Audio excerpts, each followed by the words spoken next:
The future is unwritten. But that doesn't stop doomsday predictions from coming fast and furious. Throughout history, humans have believed some pretty strange things about what the future held, and many times, false forecasters have been left scrambling for excuses when their predictions go wrong. It's hard to believe anyone would come up with some of these false facts about the future that never came true, so let's laugh at them. The end of an era.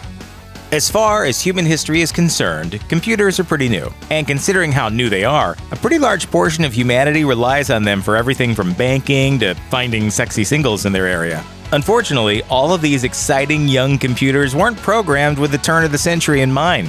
So in 1999, people were unsure what to expect when midnight approached on December 31st. At the time, computers processed the year using only the last two digits, so the year 2000 would be represented as 00. To a computer, that would look a lot like the year 1900. Many believe this would cause computers to crash, major networks to fail, and create blackouts all over the world, effectively putting an end to the technology era. Heck, even Spock was convinced. Elevators may stop. Heat may vanish. Airplanes and trains may come to a halt. Understandably, these predictions caused a major freakout. The government spent billions to rectify this problem, and insurance companies began selling Y2K plans, which hopefully weren't backed up on their ill-fated computers. People built bunkers and bought canned goods like it was the 50s. And then, nothing happened. In fact, it wasn't until the year 2010 that a similar date bug temporarily took down millions of PS3s. Now that actually sounds serious. Camping out for the apocalypse. Well-known Christian radio broadcaster Harold Camping lured listeners into his show by doing what any upstanding radio personality would do when they're desperate for ratings. He predicted the end of the world. May 21 is the day of judgment. It is a terrible day of destruction all over the world.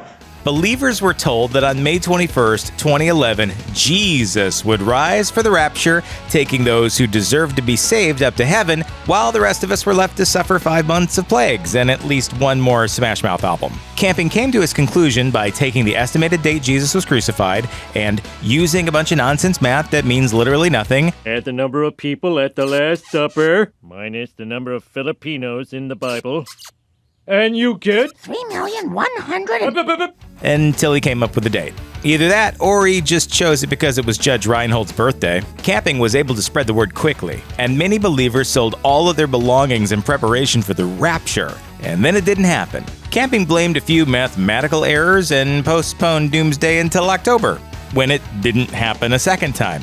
You're really pathetic. I wasted all my money, and I sent it to you, and I don't have nothing.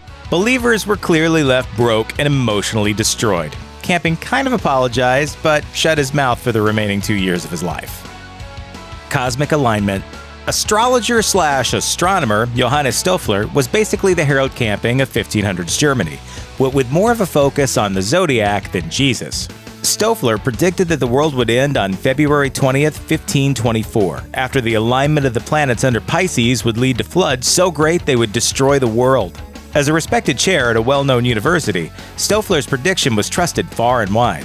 Pamphlets were handed out, and believers built themselves wooden arks, hoping to survive the floods.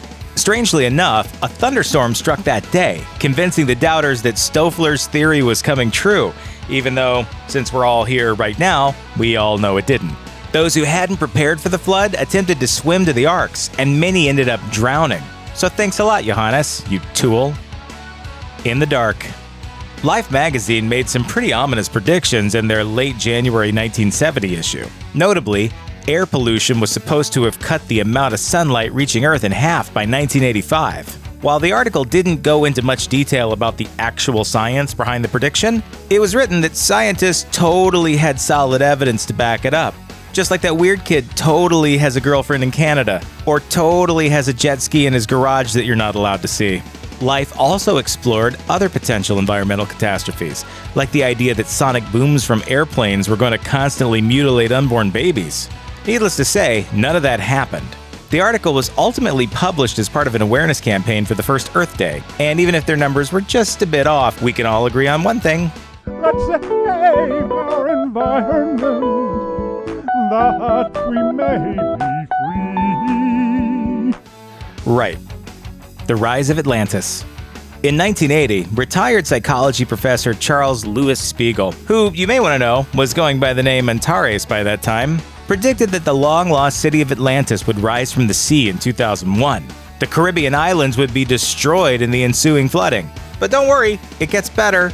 Spiegel also predicted that soon after Atlantis rose, a group of aliens called Maitan would land on Earth in spaceships made of crystal and gold to enlighten the human race. Which doesn't actually sound so bad at this point. The Unarius Academy of Science, which has very little to do with, actual science, run by the fashionable Queen Uriel, even bought land for the ships to touch down on. These ships, starships, will land, and they have been built to all interconnect, like this model you see behind me. They'd land with 33,000 passengers from around the universe, combine Voltron style into a giant school, and exist forever. And of course, none of that happened. Unfortunately, it seems the Maitans took one look at humanity and turned their space car around before we even got to meet them.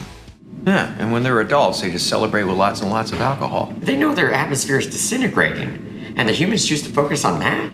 Thanks for watching. Click the grunge icon to subscribe to our YouTube channel. Plus, check out all this cool stuff we know you'll love too.